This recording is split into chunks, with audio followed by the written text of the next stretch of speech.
You've been on the job for over a year.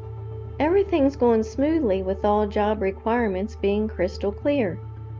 That is, until last month the boss started nagging everyone to return to their office workplaces. But you were hired as a remote position with reporting to the office on a periodic basis.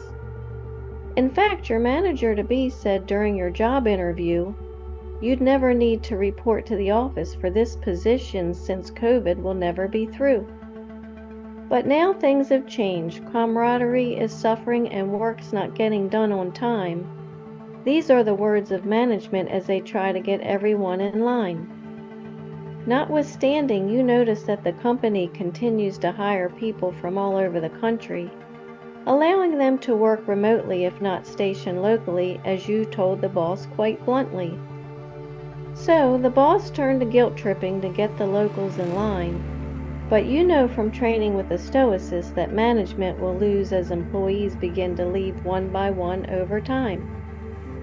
For the guilt-tripping statements the boss is making to cause everyone to feel bad about how they are acting lead to resentment, emotional distance, distrust, feelings of unfair dealing, each impacting how employees are reacting.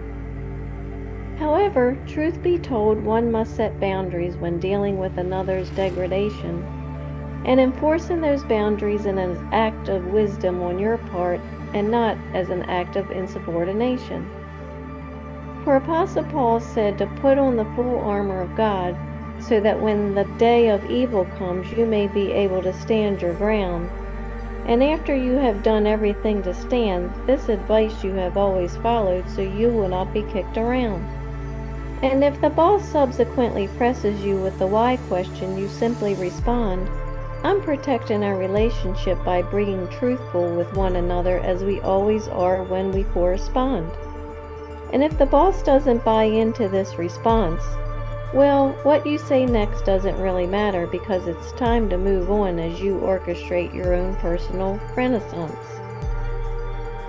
I'm Lori Stith, the Stoicess, your Christian life coach, and I believe in you. If you like what you mentally now see, join my website to learn and think like me at stoicmatchmaker.com.